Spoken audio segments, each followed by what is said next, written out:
نحمده ونصلي ونسلم على رسوله الكريم اما بعد فاعوذ بالله السميع العليم من الشیطان الرجیم بسم اللہ الرحمن الرحیم۔ اللہ کے نبی صلی اللہ علیہ وسلم نے فرمایا یسروا ولا تعسروا، بھائیوں کے لیے آسانیاں پیدا کرو، مسلمانوں کے لیے آسانیاں پیدا کرو، ان کو مشقتوں سے، پریشانیوں سے، خلط ملط خلجانوں سے باہر نکالو۔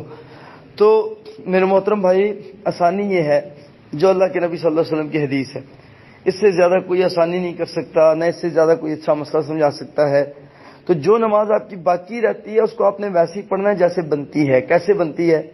آپ مغرب کی آخری رکعت میں ملے تو اس کے بعد وہ آپ کی پہلی رکعت ہے، امام نے سلام پھیرا، آپ دوسری رکعت کے لیے کھڑے ہوئے ہیں میرے بھائی، تو آپ نے اس میں سورۃ فاتحہ پڑھی، ساتھ میں کوئی سورت ملائی، اس کے بعد رکوع میں گئے، رکوع کے بعد پھر کھڑے ہوئے، پھر پہلا سجدہ کیا، پھر بیٹھ گئے، پہلے سجدے کے بعد دعا پڑھی، پھر اس کے بعد دوسرے سجدے میں گئے، پھر آپ دوسرے سجدے سے اٹھے، تو اب آپ کا تشہد اس لیے بنتا ہے کہ یہ دوسری رکعت ہے، اور دوسری رکعت میں اللہ کے نبی صلی اللہ علیہ وسلم کا نمونہ طریقہ یہی تھا کہ آپ تشہد فرمایا کرتے تھے، تو لہٰذا آپ تشہد کریں گے۔ پھر تیسری رکعت میں بھی آپ تشہد اس لیے کریں گے کہ وہ آپ کی تیسری رکعت ہے۔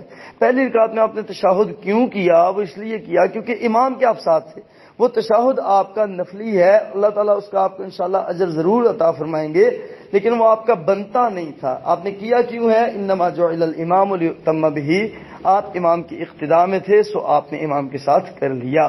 اسی طرح عصر کی، ظہر کی، عشاء کی نماز اگر ہے تو آپ نے پہلی رکعت امام کے ساتھ جو پڑھی تو آپ کی پہلی، امام کی چوتھی۔ اب آپ اس کے بعد امام صاحب نے سلام پھیرا، کھڑے ہوئے، تو آپ کی کتنی رکعت ہے؟ بھائی دوسری رکعت ہے، ٹھیک ہے۔ آپ نے دوسری رکعت جب پڑھنی ہے تو اس میں یقیناً تشہد بیٹھنا ہے۔ اب آپ کی دو رکعتیں مکمل ہو گئی، آپ تیسری کے لیے کھڑے ہوئے ہیں، تو ظاہر ہے تیسری رکعت میں تشہد پہ نہیں بیٹھا جاتا۔ پھر آپ تیسری رکعت مکمل کر کے جب اٹھتے ہیں تو یقیناً آپ کی چوتھی رکعت ہے، تو چوتھی رکعت میں تشہد بنتا ہے، آپ اس میں بیٹھیں۔ بارک اللہ فیک۔